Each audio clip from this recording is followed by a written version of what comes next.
বাসার পাশেই রিক্সা থামায় যখন রিক্সাওয়ালা দিচ্ছিলাম এর মধ্যে একটা অতর্কিত একটা হামলা দা টাইপের কিছু রান্দা হোক বা চাপাতি হোক এমন কিছু একটা ছিল বাম পায়ের মানে এই বরাবর রান বরাবর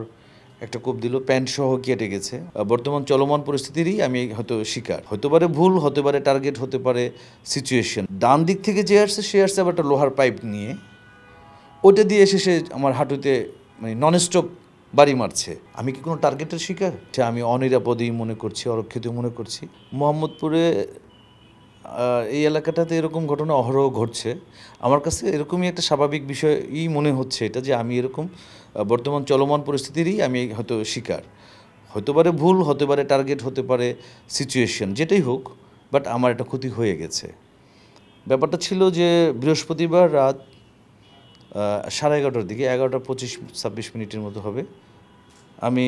রিক্সা যোগে কাছেই ছিলাম রিক্সা যোগে বাসায় গেলাম তো বাসার পাশেই রিক্সা থামায় যখন রিক্সাওয়ালা দিচ্ছিলাম এর মধ্যে একটা অতর্কিত একটা হামলা মানে রিক্সার দুই দিক থেকেই লোক আসলো তো মানে আমি কিছু বুঝে ওঠার আগেই ওরা একজন এসে আমাকে ঠিক বাম পায়ের মানে এই বরাবর রান বরাবর একটা কোপ দিল প্যান্ট সহ কেটে গেছে অনেকটা ডেবেও গেছে সেকেন্ডটা যখন আবার কোপ দিচ্ছিল আমি এটা করছিলাম ডিফেন্স করছিলাম বাট ডান দিক থেকে যে আসছে সে আসছে আবার একটা লোহার পাইপ নিয়ে ওটা দিয়ে এসে সে আমার হাঁটুতে মানে নন স্টপ বাড়ি মারছে তো প্রথম বাড়িটা খুব জোরালো ছিল আমি ভীষণ রকমের মানে ওই বাড়িতেই বলা যায় যে আমি মোটামুটি আহত হয়ে গেছি যে আমার আর মুভ করার মতো সিচুয়েশন ছিল না ওখান থেকে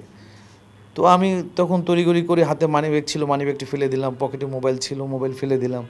যে আমারই ছিল যে ওরা ছিনতাইকারী তো সেই জায়গা থেকে এগুলো দিয়ে দিলে হয়তো চলে যাবে বা আমাকে আর মারবে না তো পরে দেখলাম যে কেউ আমার কাছে আসেনি বাট দূর থেকেই ওই যে কোপ দিচ্ছে সেও সরে গেল আমিও আস্তে আস্তে পিছাচ্ছিলাম কিন্তু যে মারছে আমাকে পাইপ দিয়ে পিটাচ্ছে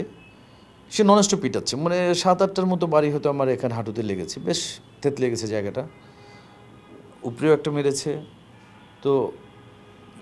মানে আমি যতক্ষণ ওখানে ছিলাম আমার কাছে মনে হয় যে এটা 1-1.5 মিনিটের মতো ঘটনা